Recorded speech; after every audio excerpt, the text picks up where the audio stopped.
In the next 60 minutes, we'll look back over the highlights of a decade in which Manchester United continued playing their traditional brand of attractive, free-flowing football. A decade in which the club gained 2 glorious FA Cup wins and appeared in a League Cup final. A decade in which United sides included several gifted players in all positions, from goalkeeper to centre forward.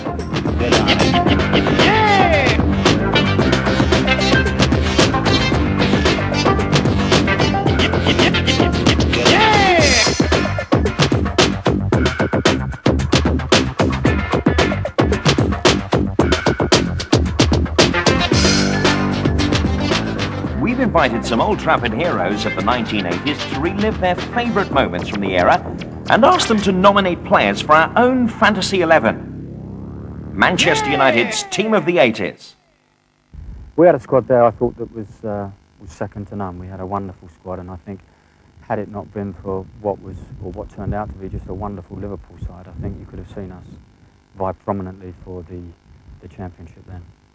Unfortunately, I never won the league there, but I had my chance, so there's no regrets. I was one of the lucky ones that played for Manchester United. Although we only won FA Cup final there, we won that. My real memories about playing for Manchester United is just the joy of playing for them for 5 years, and the excitement and the joy of playing probably the top club in the world. You know, it's a fantastic time. I chose Man U, I think, purely and simply because as a young kid, I suppose like many other kids, you're a Manchester United fan, you're a George Best lover and a Bobby Charlton lover. And there was always this charisma about Old Trafford. And I think I, like many other people, just itched for one day that you would get half a chance to get out there and tread the turf at Old Trafford.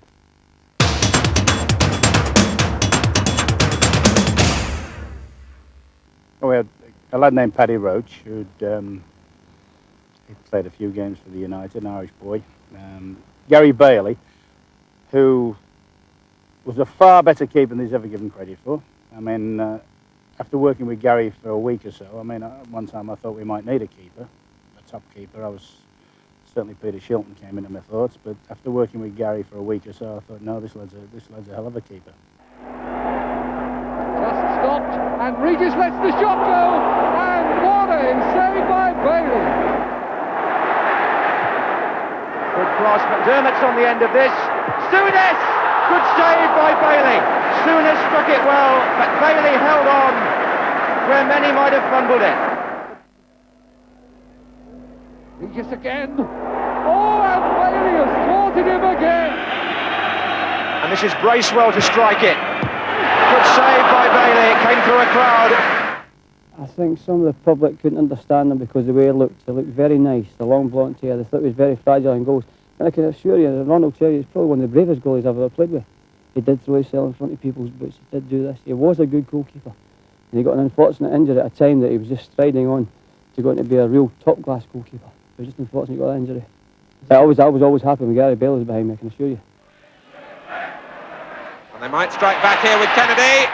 Pushed out by Kennedy and Johnson couldn't collect. And a drive by Hollins. Lawrenson puts Dalglish in here. Whelan's in the middle. Dalglish goes his own way. So Gary Bailey is selected as United's number 1 from the 80s, ahead of Messrs Roach, Walsh, Turner and Leighton.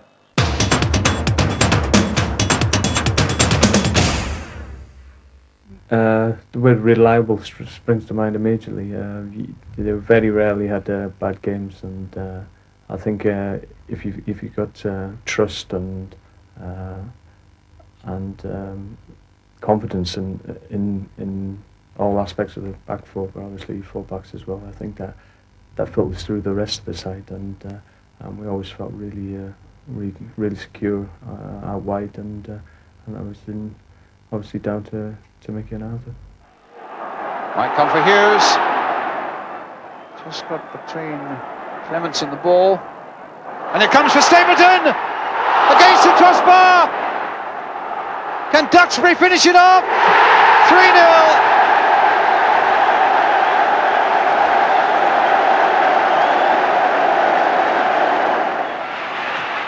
Forward from Robson. Now Augustin. Played through by Stapleton. Here's Augustin, who rolls it past Grobbelaar, and Manchester United get a goal. I would think the first choice would have to be Paul McGrath when he was free of injuries and he was playing regularly. There wasn't a better player in the country, I felt. He was the type of player that could play anywhere. You could stick him out on the wing, you could stick him up front, centre of midfield, or in the back floor, and he'd be comfortable wherever he played. Picked on by Stapleton. Anderson away, Stapleton again, and nodded in by McGrath.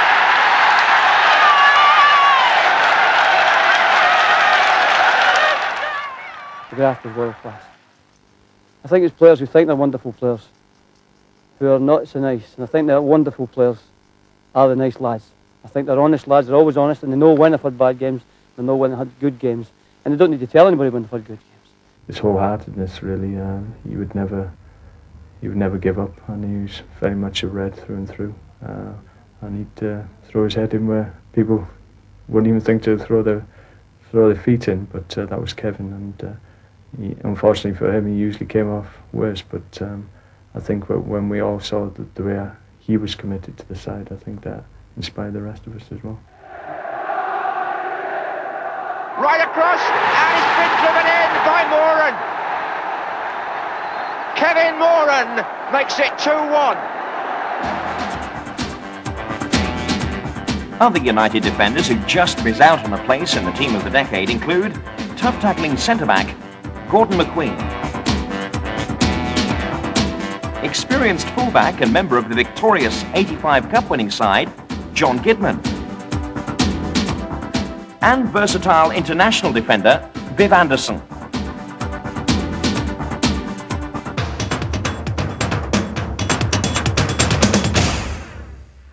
The very first name would obviously be Robson, because I'd worked with him at close quarters. I knew what a major player he was then and was going to be. United paraded their new man, Brian Robson, who signed for the club for a fee of £1.5 million from West Bromwich Albion to become the most expensive player in British football history. Brian Robson was as good a player at 21 as he was at sort of 28, 29. What he did, of course, he got the experience and he got the, if you like, the recognition. But I think Robbo got 90-odd caps, 91, something like that. I think he got, he must have missed 30 through injury. And I certainly think he got capped 2 years later than he should have done. So if all those things hadn't transpired, he'd have been a record holder of the English caps. Christie.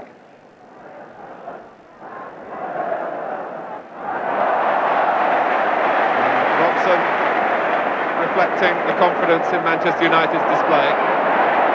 So too Moses, and the referee quick to make sure that he could avoid any tangle with Mayer. Muren. Robson wants it early.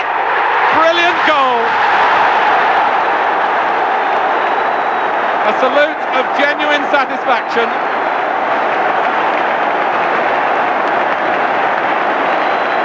Muren delivering it on a plate. Robson glances it in. Brian was a marvellous captain, not only on the pitch, his enthusiasm, but off the pitch, making everybody, no matter what, if you signed for £2 million or £30,000 a trialist, Brian made everybody feel welcome at the club. Wilkins floating it. McQueen looking to get the header in. And Robson!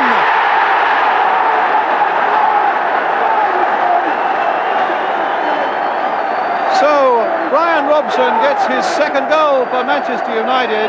And now Duxbury, only Stapleton up with him. Duxbury prepared to go it alone. Stapleton acting as the decoy. And now Robson. Still Robson. United finish in style. The goal for Robson, but the credit to Duxbury. You're talking about a player that was as important at the time to United as Maradona was to Argentina, Platini was to Juventus and France, and indeed as probably as important as Cantona is to them now. Green is up on this attack. That's well held up. Moses, massive players. Robson trying to sort it out. Oh, and he's made it! Totally fooled Chris Turner, and how a goalkeeper's life can change in the space of 3 days. Orbiston making a run forward down the left. Here comes Brian Robson. He's in with a chance. Yes! The Manchester United captain has equalised. At the time, you said, all right, you take on the Robson mantle if anybody can. Unfortunately, Remy had his problems.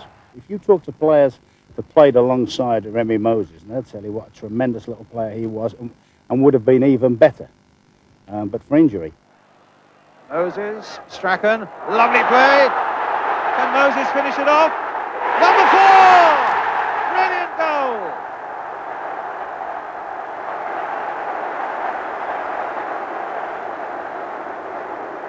Well, that's a joy to watch again. The one-touch stuff here is brilliant. Moses' determination to get through that challenge and to plant it into the back of the Newcastle net was supreme. In a 4-4-2 formation, I don't think I could have had a better partner playing outside with than Steve Coppell. It's vitally important when you play 4-4-2 is that the wide player, when the ball's on the opposite side of the field, tucks in alongside your shoulder. And having the lack of pace that I had, it was always extremely comforting to see Steve Coppell propping up my right-hand side. And he was just a wonderful player to play with. And obviously his career was cut short, but just a terrific player. Manchester United do something about that. Here's Coppell, Robson,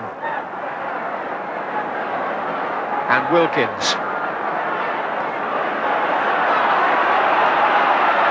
Orbiston, Wilkins. And the shot was deflected off. John Walker is a bit of trouble there, and a goal!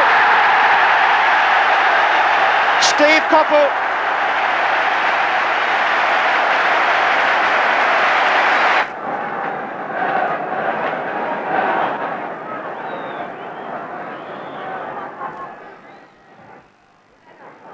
Stapleton's touch, and Coppell!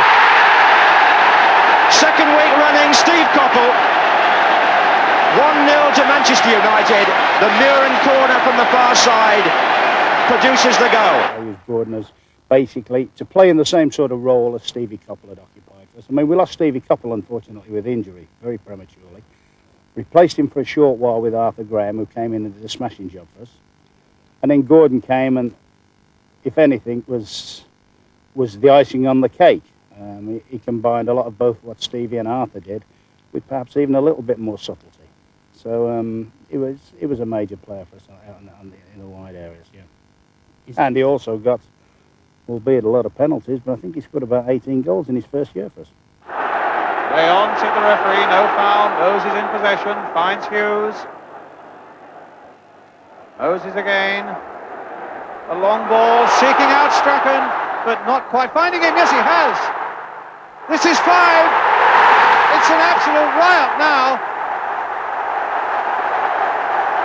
Strachan second, Manchester United's 5th, and look at the joy at the Stretford end as United come good at last. I like to think I scored a few good ones. Matter of fact, people remember me over the years of goals that I scored that I forgot about. Matter of fact, I did score a couple of good ones, yeah. You can't remember where? Yeah, I do, but I don't want to talk about that. Climbed by Adams with Blackmore behind him. Strachan. Good footwork. Oh, a save!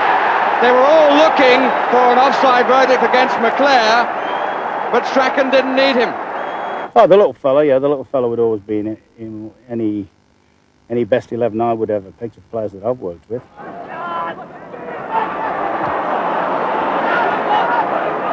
Davenport, Strachan making a lovely run through the middle. He's onside. Gordon Strachan with a chance to equalise, and does.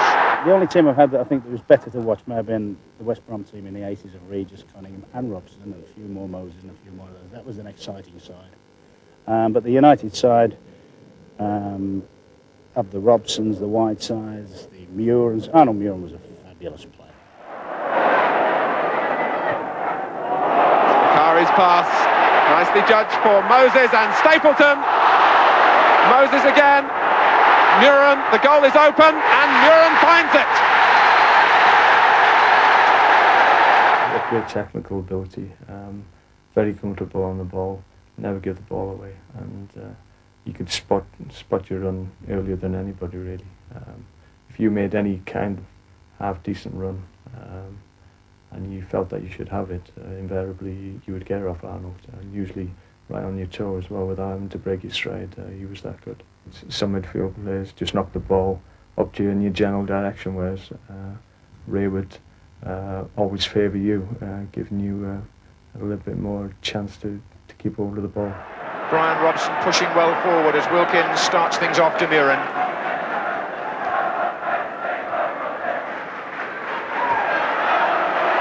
It's a good ball by Muren to Augustin. And here's Wilkins, and Cooper began to come, and Wilkins chipped him, and Coppell comes in. Manager at the time, Mr. Atkinson, I think he made the comment in the press. The story came out that, are you going to be the crab today or not?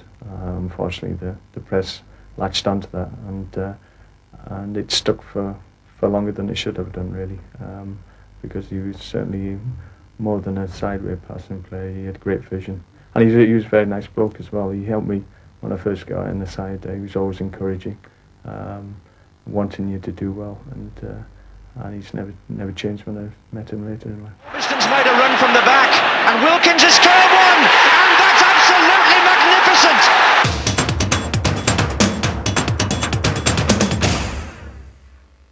Frank Stapleton was probably the main strike, or the main target man, or the main. He led the line more times than anybody else. I mean, he'd been one of those players that we'd always thought was a very good player when we saw him play for Arsenal. Always played well, and you know, that was our first big money signing, which we thought was a coup to pull him away from Arsenal. In actual fact, there was others like Liverpool and that were well interested in him, and that was a good coup for us to pull him in. Wilkins, Stapleton, a nice touch for Robson, played wide here for Birtles. Now Remy Moses, who's got support from John Gidman. So Gidman, Wilkins, Moses with a header. Birtles, good possession here by Manchester United. And put to the defence as Stapleton puts them into the lead.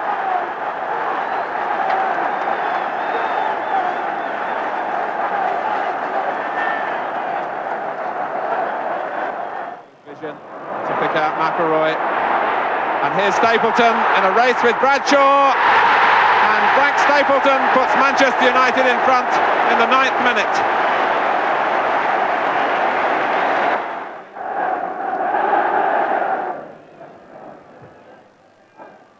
Stapleton!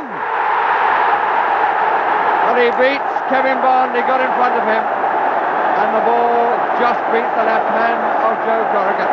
Probably the best partner he had would probably been Norman Whiteside.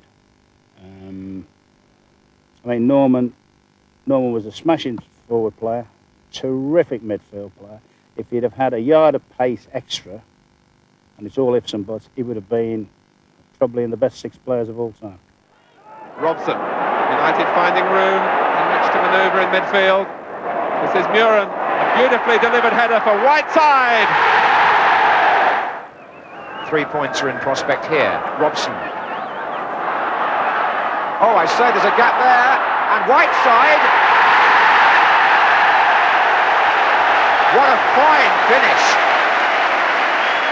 Brian Robson sets the goal up, and Norman Whiteside, challenged by Russell Osman, just got the chip in, and it dropped beyond Cooper into the net to make it a very happy afternoon indeed for the 17-year-old from Belfast. It just shows you what a class player Norman Whiteside was. Probably one of the best players I've ever played with. Whiteside was world class. Stapleton. And here's Whiteside. Chilton came off his line, went back, and is made to pick it out of the net.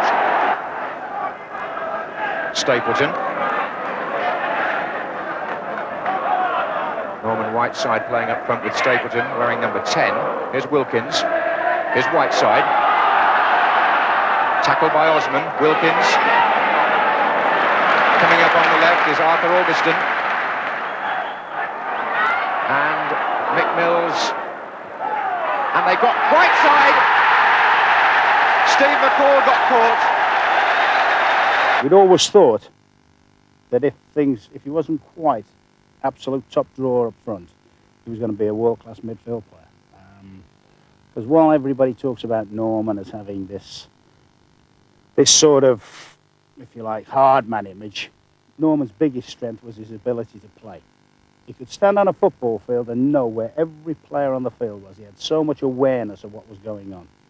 And, you know, all right, a little bit of zip, a little bit of spark sometimes made him sure to be an absolute true great. But I tell you what, give him a ball, he planted his passing qualities, and he was superb. And anything that fell to him in the penalty box, he would score from. I don't remember Norman ever, he obviously did, but I don't remember him missing many easy chances. If the ball fell to him, he popped it home, or he smashed it home. And he also had a good knack of scoring goals in big games. Still Manchester United playing with great pluck and intelligence. Get the ball out, and they've made their own openings already in extra time. And this fellow Hughes is coming into it more and more. And here's Whiteside. Strachan is following up. Olsen on this side. That's all he's got. Whiteside shoots. It's there! Norman Whiteside has done it again. Embraced by his colleagues after putting Manchester United in front with a goal out of nothing. I think it was even better than Ricky Villa's winning goal for Tottenham. I thought it was an absolute magnificent goal. You've got to remember the occasion. FA Cup final, down to 10 men. The best goalkeeper in the world at the time was in the goals, and he's curled the ball at the top corner net. I'd made a run from the middle of the park to give him a bit of help.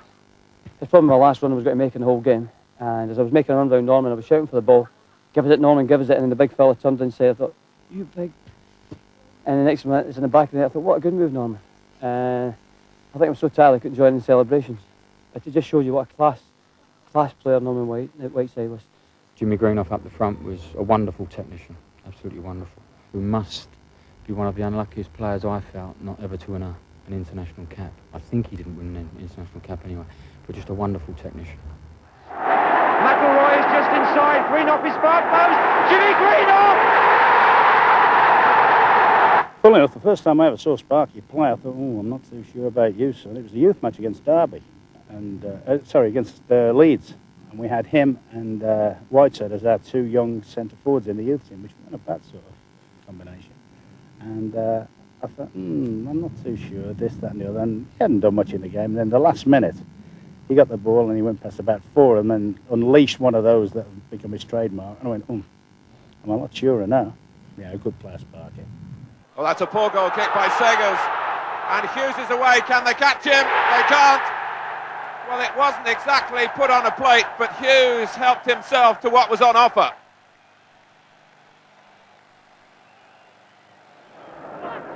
Hughes is there.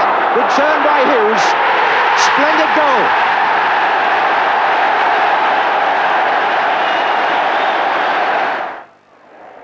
One back by Stephen only momentarily. Here's Hughes. Manchester United have taken the lead, and Mark Hughes scores for the 5th league game in a row. Here's Hughes. Oh, and when you need a moment of quality, as Manchester United did, Mark Hughes has provided it. And Mark has got better with age, there's no doubt about that. He's understood that there's more to the game than scoring goals. Whenever I did go in the side, I did reasonably well. Scored a few goals and kept the pot bubbling, really.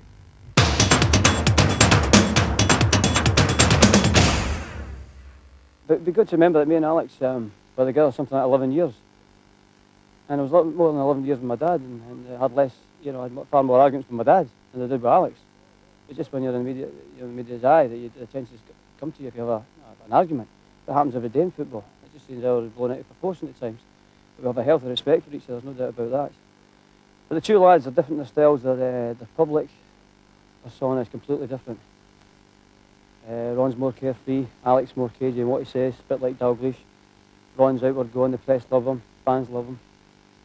People tend to be wary of Alec because he's so cagey and he's so protective of his club, which is good.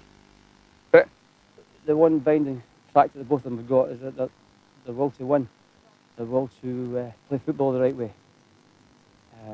they've got that driving ambition, both of them. And that's why Ron's still in the game, and that's why Fergie will be in the game till he's 60, because he loves the game. Both of them love the game. That's why they'll continue.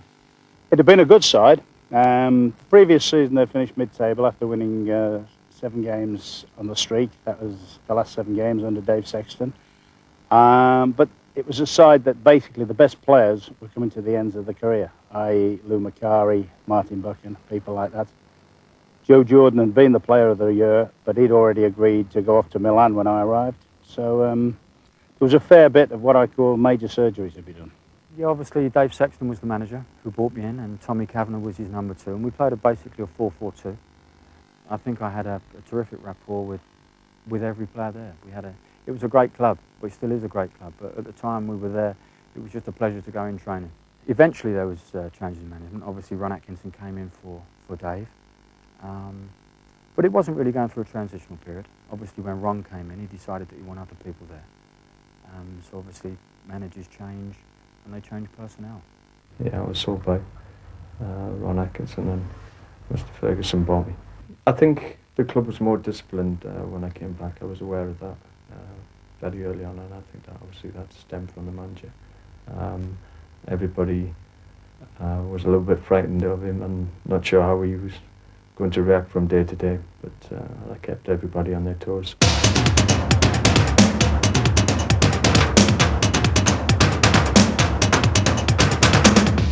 Big Ron Atkinson's FA Cup achievements make him the most successful of United's 3 managers in the 1980s.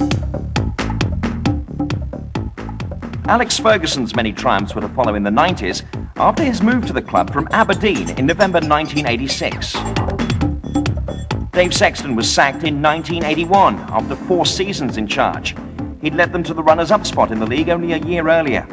United were also runners-up under Alex Ferguson in 1988 and were never out of the top half of the table throughout the decade.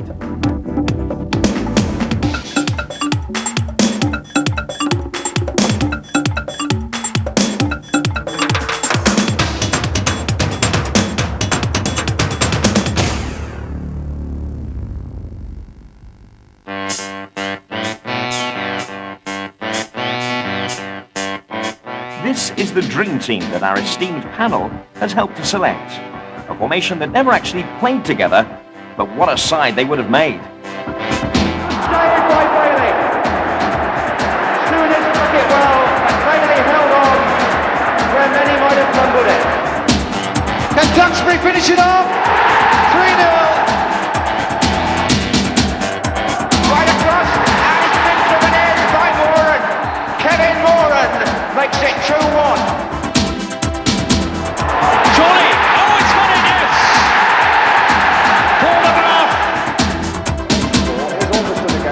Good shot! Brilliant! Strachan. Good footwork. Oh, save! Wilkins has scored one! That's absolutely magnificent! Ray Wilkins has put Manchester United in front. Robson, a goal! What a comeback! The goal is open and Urim finds it. Stapleton on his way. Brilliant goal! It's not a bad ball for Northern Whiteside. Onto their left foot. A brilliant goal for Manchester United. When we were there and we were playing, it really was a wonderful arena in which to play, and the atmosphere was just incredible. Every home game, well, every game you played, but when you played at home, it was just sheer delight. Just to come up that tunnel and hear that crescendo of noise was just incredible. And if you need to be a certain type of character. Now, we've seen lots of people go to Old Trafford that haven't succeeded there, and you have to have that mentality to play there, because there are going to be times that you are barracked because the standards are so high. But that's gone on through the years, and you just have to make sure that you're up for it and you're prepared to fight all the way, because if you get out of the side, there's always someone that's going to come in and take your place, and perhaps you won't get back in it. So you've got to aim for a level of a standard that is quite exceptional. Put away again by Hartford. time to look up. Wilkins let it run, got it back from Robson. Cleverly done. And it would have been an outstanding goal.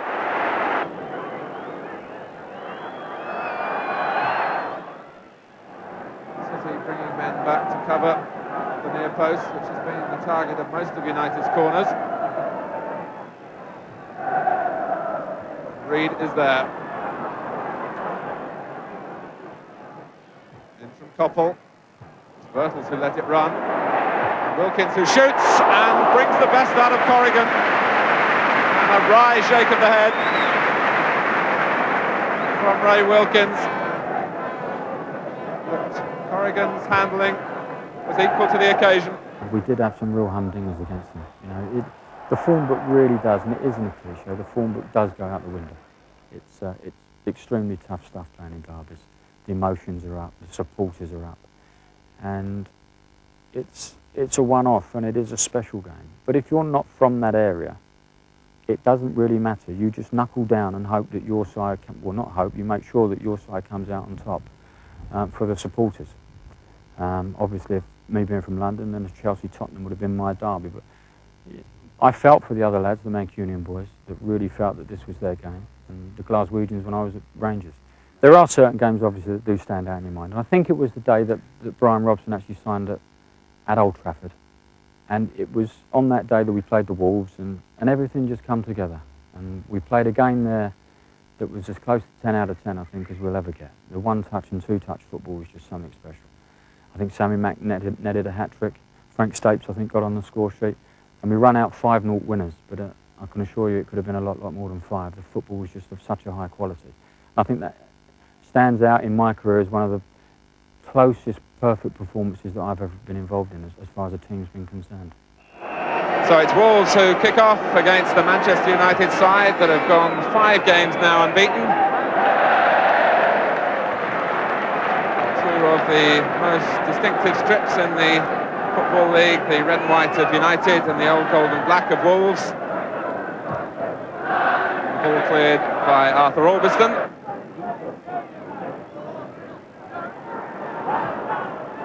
There will be a close watch kept on United in midfield, with Robson surely to come into the side for the League Cup tie at Tottenham on Wednesday. Moses nicely waited for Stapleton, and Berry's tackle just getting enough contact on the ball before it went into Stapleton. Wilkins to take the corner. And Bradshaw getting a hand to it through a crowd of players. There's Albiston. McElroy. Berry's header going back where the ball came from to McElroy again.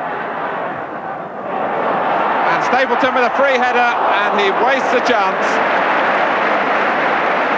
Stapleton, who's been such a thorn in Wolves' side in recent games he's played against them for Arsenal, with a great chance here to add to that scoring run. Wilkins, good vision to pick out McElroy. And here's Stapleton in a race with Bradshaw. And Frank Stapleton puts Manchester United in front in the 9th minute. In a move that owed a great deal to Ray Wilkins. McElroy's pass sending Stapleton on his way for the scoring touch, but beyond that, Wilkins had swept an instant ball forward that was at the real hub of the move. Parkin clearing at the near post for Wolves. Again, McElroy perhaps thinking this time of the shot, which was covered by Parkin. Birtles allowed to turn. Gallagher getting in the way of Wilkins' attempt to thread it back to Birtles. And then presented here for McElroy again, who makes the most of it.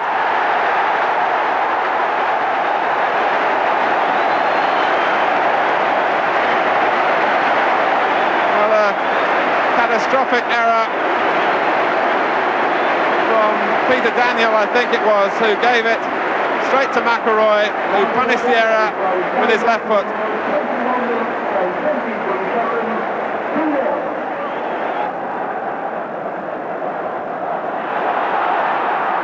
Here's Coppell on a run.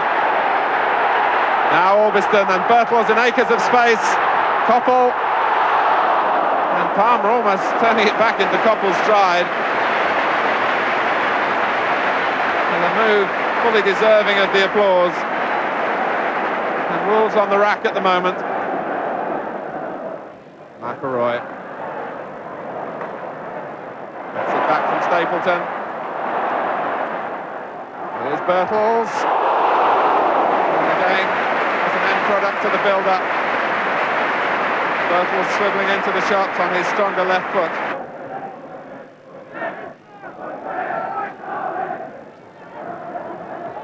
Wolves really finding it difficult to make any sort of meaningful progress.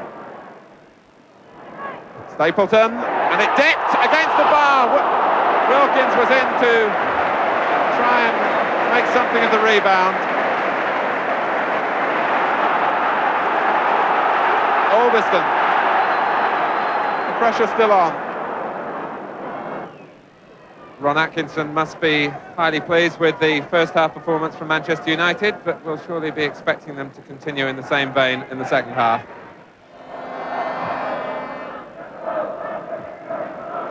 And Coppell judged offside. Well, the linesman was flagging, and it may be that Mr. Bridges has overruled him. And Mr. Bridges, who is a referee who always enjoys playing the advantage, has not waved the flag away, so one must assume he hasn't seen it. Andy Gray has now gone over to make that point, and the referee shows that he is in charge, and the free kick will be taken by McElroy, who scores, and that will lead surely to protests from Wolves.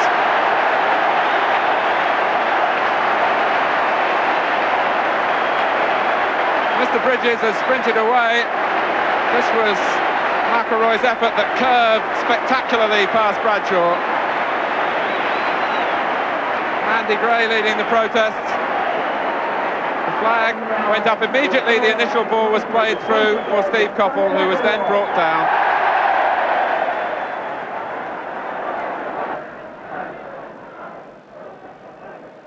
Little's just getting enough on the ball to help it on to Stapleton.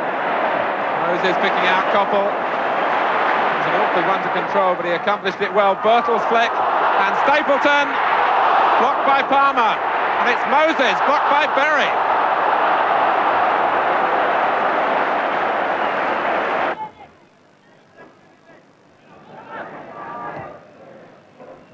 Birtles, the touch was short, and so much of Manchester United's work has been this afternoon, and Sammy McElroy produces a hat-trick in superb style.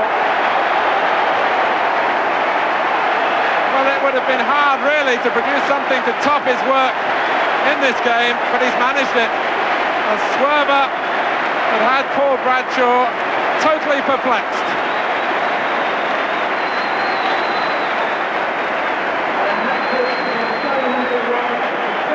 McElroy wasting no chance and really belting it past Bradshaw.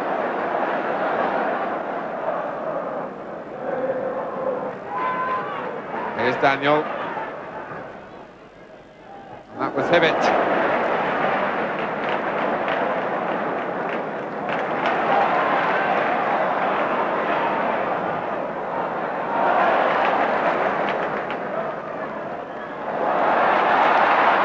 Stapleton and Birtles, magnificent goal.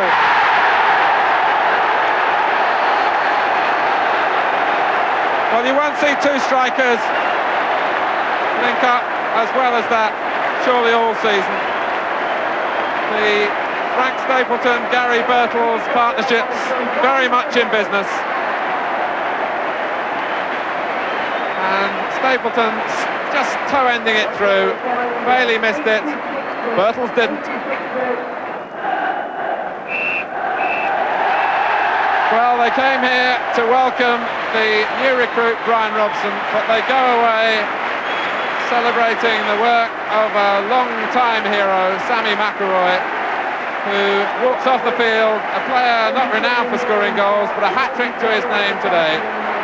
The others from Frank Stapleton and Gary Birtles, which leaves us with the question now of just who does Ron Atkinson leave out to make way for Robson? Whenever I go back to anywhere that I've left, I've left on good feeling with everybody, and I've got fond memories of every place that I've ever been to, and I think that is the main thing that I come out of my career with, is that knowing that I got on and I left the place in a very pleasant atmosphere. And football is a great game, but the people in football make it that great game, and I'm just pleased that going along with the United setup, I made some bloody good friends in my career, and it's been good fun.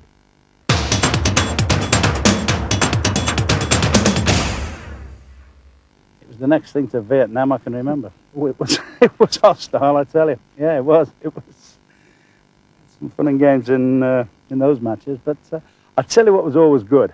We'd get on a coach to go to play at Anfield. Quite honestly, you'd look at the lads and you'd think, oh, they're up. They're brilliant. I mean, Big McQueen, whatever else. Big Gordon McQueen, when he was there, who, once again, he had his problems with injuries in my spell there. But two things with the Big Macca. Semi-finals and matches against Liverpool. He was up for them. You didn't have to wind him up for those. He loved it. You see him getting on the coach. I mean, he was 6'4", and he looked about 7 foot by the time he got to Anfield. Yeah. Neil.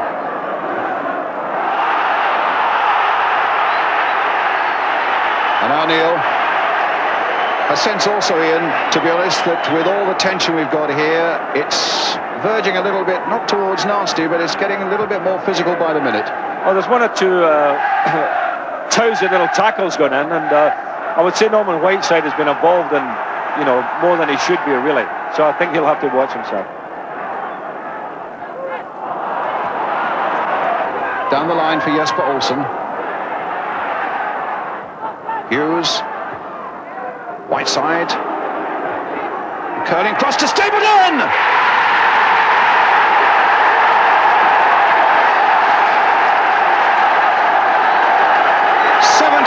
Left. Frank Stapleton for United.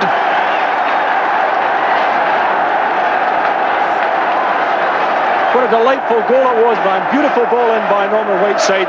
And there was Stapleton doing what we all know he can do, meeting it flush in his head and a beautiful downward header to beat Bruce Grobler. He had a bit of freedom there. Ronnie Whelan, the nearest Liverpool player to him. But a marvellous header to put United 1 up. Nicole. Now, let's see what Liverpool can do with 16 minutes remaining. It's Walk crossing it in, and Bailey goes down. For Ron Atkinson, he must be thinking of important matches now to come. If United can hold this lead, the championship race is still very much on for them. We did well there. We did. We enjoyed the battle. As I said, that they were the one team that didn't resort to that long ball game. So it was an even game. And the game was played in a super surface at Anfield. We enjoyed it. It was our derby. The Man City game was meant to be the derby, but really it wasn't. It was the Liverpool Man United games that you could tell that the Liverpool players were psyched up for. And we enjoyed that. Ron enjoyed going there because it was a stage for his charisma, persona, whatever you want to call it. He come alive in these places. These places were built for Ron. And now Steve Nicol is up on the right wing, as he has been so often. 3 waiting in the middle for a cross. Lofted towards Aldridge here. Turner just got to it. Just stretched down by the post. Good effort by Aldridge. Olsen.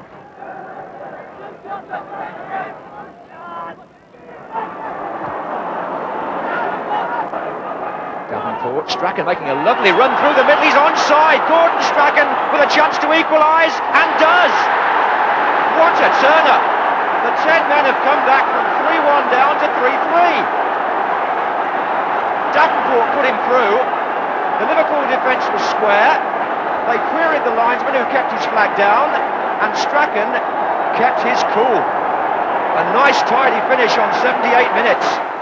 A defeat at Anfield was never on the cards. Whenever we travelled to Anfield, we always put up a good show, and I can honestly say in the time I was with United, I lost against Liverpool, but I think it was at Old Trafford, and we never got beat at Anfield. We put up some great performances there. We beat them 2-1 once, and I think we beat them 1-0 once, with Joe Jordan scoring a goal, just before Dave Sexton was relieved of his post. We went 7 games undefeated, I think 7 out of 8 towards the end of the season, and we beat Liverpool 1-0 at Anfield. And we had some tremendous games there, but a tremendous record, and I think that record has still stayed intact. United do go there and perform very well.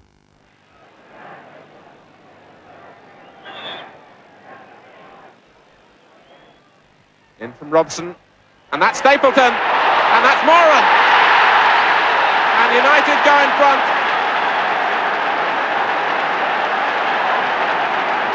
The goal from Kevin Moran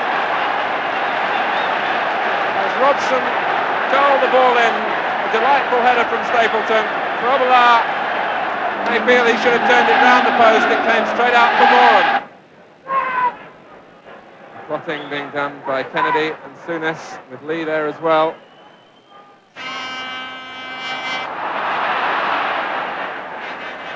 Liverpool showing he who hesitates is lost, and the charge forward by United with Wilkins. Moran is up there, so too is Robson. Grobbelaar's committed. Orbiston and Birtles didn't have the legs to turn it in. Here's Gidman. Blocked by Kennedy, but only as far as Wilkins.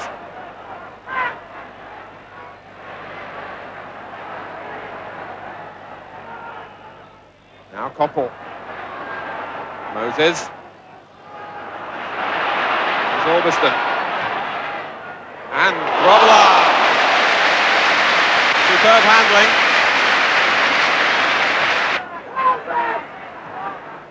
Stapleton. Now Koppel.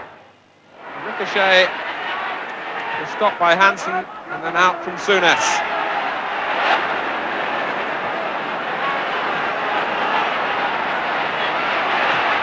Forward from Robson. Now Orbiston. Played through by Stapleton. Here's Orbiston, who rolls it past Grobbelaar. And Manchester United get a goal that, if it is the winner, and it looks now as though it will be, is deserved for the way they've ridden the penalty against them and come back at Liverpool. And they produce some superb football here with Orbiston and Stapleton. And Arthur Orbiston keeping his balance sufficiently to get it into the corner. Yeah, we had a good record there. I mean, funnily enough, for whatever reason. I think the Liverpool team of the early 80s and perhaps the late 70s was still the best club side I've ever seen. I think if it hadn't have been for a certain gentleman, well, 2 maybe, 2 or 3, but mainly 1, Ian Rush, I think I might have been, I certainly think I'd have had 2 championship medals. I think he may have cost us, although he never actually scored against us, that was the thing. But he scored against everybody else, which was a nuisance.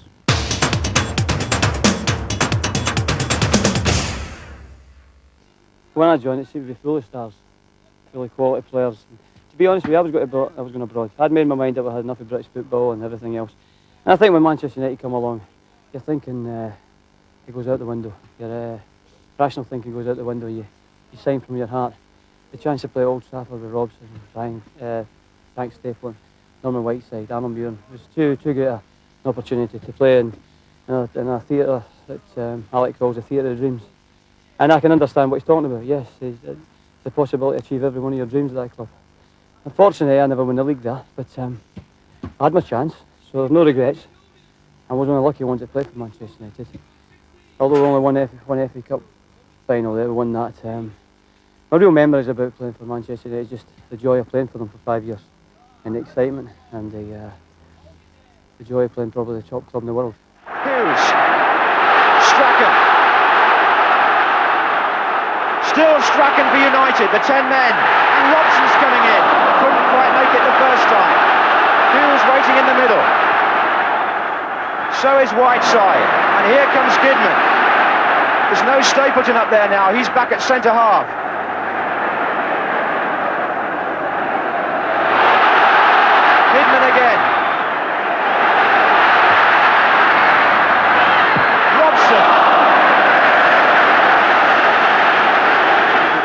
players played well that day. It wasn't a great cup final. I think it was a turning point when we got rid of Kevin Moran. I think that's when we started to play. Kevin was obviously a bit unfortunate to go, but I think we felt a bit of an injustice there, and we raised our game. Strachan into Hughes. Very much a match for defenders so far. Can a forward still win it?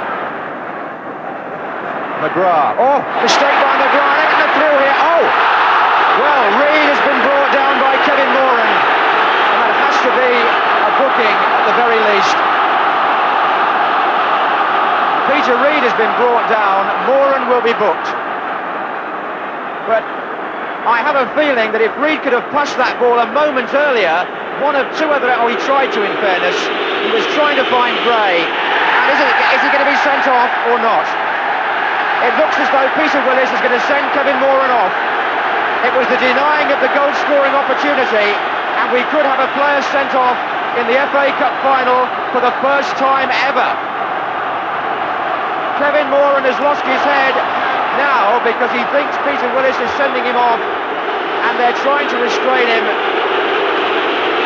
And Kevin Moran makes the sort of history that no player would want. Manchester United are going to be reduced to 10 men because Moran is sent off by the referee.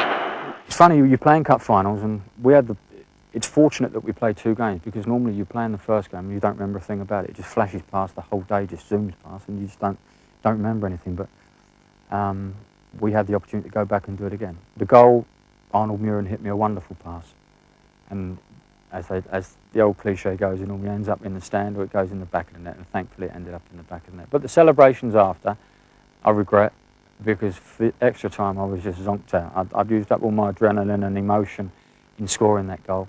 Gary Stevens cancelled it out, the bugger, near the end, but it wasn't to be. But it was very, very enjoyable scoring it. And Orbiston's made a run from the back, and Wilkins has scored one, and that's absolutely magnificent. Ray Wilkins has put Manchester United in front with a superb goal after 72 minutes, and Wilkins has only scored 5 goals in 4 years at Manchester United, but the 5th he'll always remember.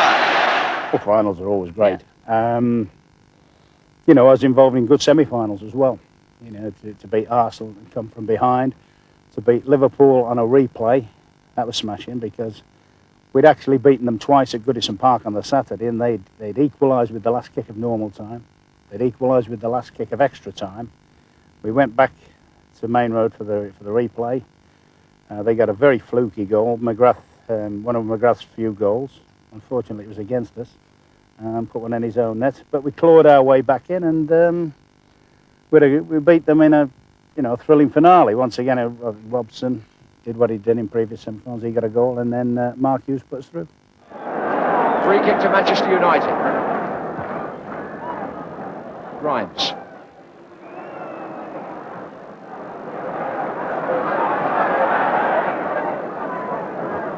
Orbiston. Oh, Grimes is onside, and so is Whiteside here. Oh, I say! It's amazing! It's absolutely fantastic what Whiteside has achieved. He's put Manchester United in front only 3 weeks after scoring at Wembley in the Milk Cup final. He's restored the pride to Old Trafford.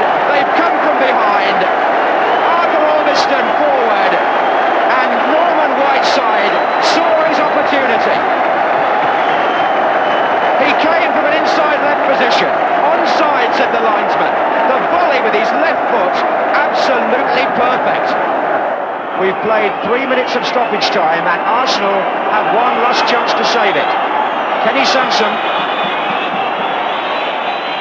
O'Leary's, it's all over. Manchester United are at Wembley for the second time this season. And Norman Whiteside writes another chapter in their famous history. Ron Atkinson equals the feat of Spurs and Keith Birkinshaw last season. But Norman Whiteside, at the age of 17, has scored the goal. takes United into the FA Cup final. Their 4th in 8 seasons. It's a great club, and few players are fortunate to get the opportunity to play. But for them, thankfully I was able to play for quite some time, and it's a special place.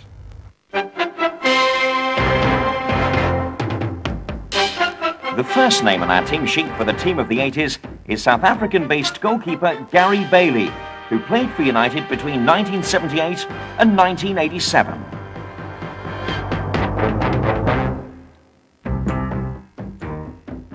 The right-back slot goes to a man with 10 England caps, Mike Duxbury.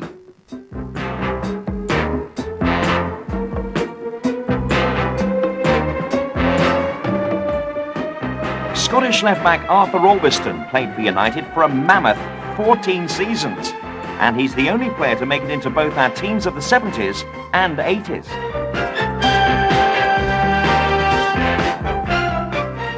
Former club captain Ray Butch Wilkins played in the centre of the Red Devils midfield for 5 years at the start of the decade. He has 84 England caps to his name.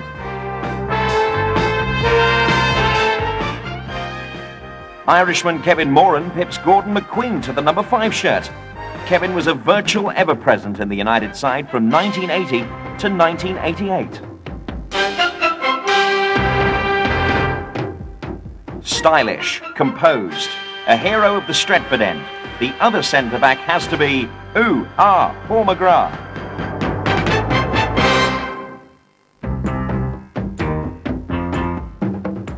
No introduction needed for the number 7. Captain Marvel spent 12 glorious seasons at Old Trafford.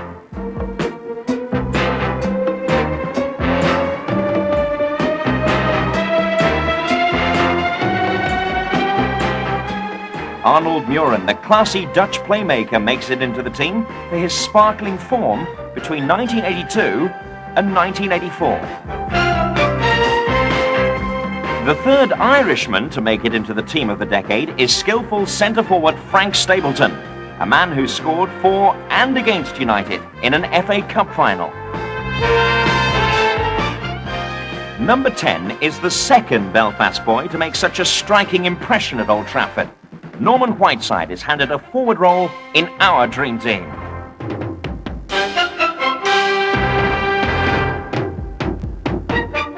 And finally, little Gordon Strachan is selected in right midfield for his tenacious, tireless performances and goals.